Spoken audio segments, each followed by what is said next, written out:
بوسطة ست أمينة هانم زكريا. يا وهيبة. نعم يا ستي. بوسطة تعالي شوف البوسطجي بينادي. حاضر.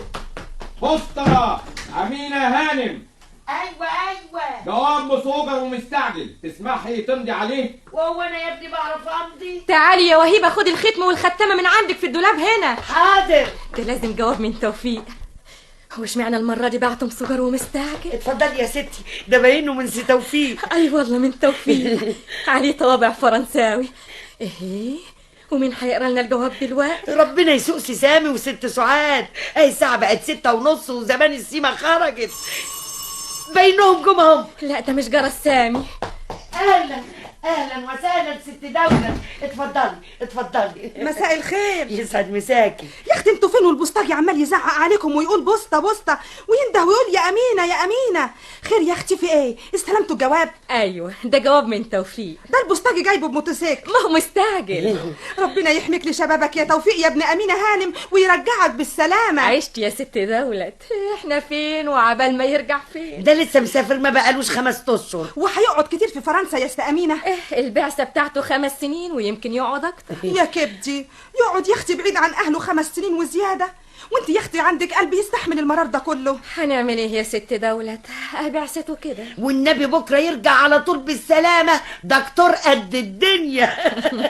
ويعالج ام وهيبه لحسن الكحه قطعت قلبها خلاص. ما هو يا اختي كمان يا ست وهيبه، يعني ما تاخذنيش في دي الكلمه، لازم تبطلي الدخان ده شويه. وهو توفيق هيرجع دكتور يعني داوي العيانين. يوه ما انت اللي بتقولي يا است امينه. لا ده دكتور حاجه تانية. دكتور حاجه تانية؟ ازاي يا اختي؟ دكتور دي شهاده كبيره قوي، وحتى مش بيسموها دكتور، بيسموها دكتوراه. دكتوراه؟ اهو دكتور وخلاص يا ست. اهو سامي جه. ايوه النبي سعيده يا حبيبتي. في حد غريب عندكم يا مهيبه؟ ابدا دي ست دوله. سعيده طنط امين. سعيده يا حبيبتي. اهلا وسهلا. اهلا بك يا اختي، انستي وشرفتي. اتفضلي استريحي. ما تيجي يا سامي، مفيش حد غريب. سعيد عليك. سعيده مبارك يا حبيبي. اتفضل اقعد. الله ايه ده يا ماما؟ ده جواب من توفيق ده ولا ايه؟ باين كده. ايوه من توفيق. اعمل لك قهوه يا ست دوله؟ لا يا اختي كتر الف خيرك، لسه شاربه والنبي يا ست وهيبه. تحب اقرا لك الجواب ده يا ماما؟ طب اقرا. اوعي يا اختي يكون في الجواب حاجه سر كده واكون مضايقاكم. سر ايه يا ست دولت؟ ده احنا جيران. وست توفيق ده والنبي انا احبه زي ابني محمود واحسن شويه. معلوم. ايوه والنبي يا ست وهيبه زي ما بقول لك كده. اقرا يا حبيبي اقرا لا مؤاخذه. اتفضل. والدتي الحبيبة، أكتب إليك هذا الخطاب المصوغر بالمستعجل والمطر ينحمر والرعد يقصف لكي أشرح لك ما وقع لي بالأمس في باريس من أهوال. لقد ذهبت أول الشهر منذ يومين إلى إدارة البعثات هنا، والأحلام الجميلة تداعب خيالي، والأوراق المالية من فئة 10,000 فرنك تمنع عيوني. وتناولت الشيك الجميل من مدام إيفون الجميلة، هي موظفة هنا، وذهبت إلى البنك المجاور ودخلت وليس في جيبي فرنك واحد. وإذا بي أخرج إلى البنك وقد امتلأت جيوبي بالآلاف المؤلفة من الفرنكات توازي في مجموعها 95 جنيه.